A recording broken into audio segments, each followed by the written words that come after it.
Thank you, Mr. Chairman. We have seen that small employers across the country are hurting as they attempt to fully rebound from the pandemic.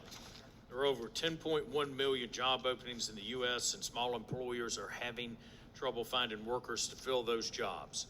I refer back to my comments earlier today with the job fair in my district, in which we had 4,500 job openings and less than 100 potential employees show up for those jobs.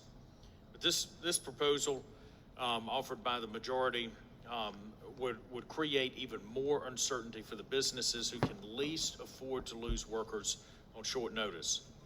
Make no mistake, without my amendment, this massive tax and spending scheme will crush American small business and render them uncompetitive against global firms. The original text he offered only requires employees provide 7 days notice to their boss before they plan to take leave. And that proposal would de-link employers from workers and leave employers hanging. Worse, the only verification notice that an employer is done through self-attestation that the individual provides to the U.S. Treasury. Without my amendment and no meaningful protections, predictability would not exist for small employers. My amendment would make 3 significant improvements to the underlying legislation by, number one, aligning the bill with the current FMLA standard requiring employees to provide 30 days notice to employers if they plan to take leave.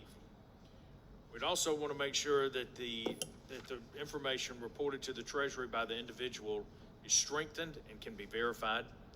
Then also protecting our smallest employers by requiring 60 days notice of anticipated leave from work. My amendment provides stronger protections for all employers and includes a longer notice period of 60 days for smaller employers. This is important to provide predictability for small businesses. I can tell you, having run small businesses for my adult life before coming to Congress, that if all of a sudden employees had the ability to go out unplanned, and let's just say it's a small business of 7 or 8 folks and half of them went out at one time, that would be crushing to the small business. No way to plan for that. And in many cases, these are very uniquely skilled positions that you simply cannot plug someone else into. This lack of predictability and this burden placed on small businesses would make it harder for them, if not impossible, to compete on the global stage. I know that the majority has said that they have taken care of small businesses by providing a grant program. This only covers up to 10 employees and is simply a way of buying their way out of a very, very important issue. So with that, Mr. Chairman, I'll ask that my colleagues support this amendment to improve the legislation, and with that, I will yield back.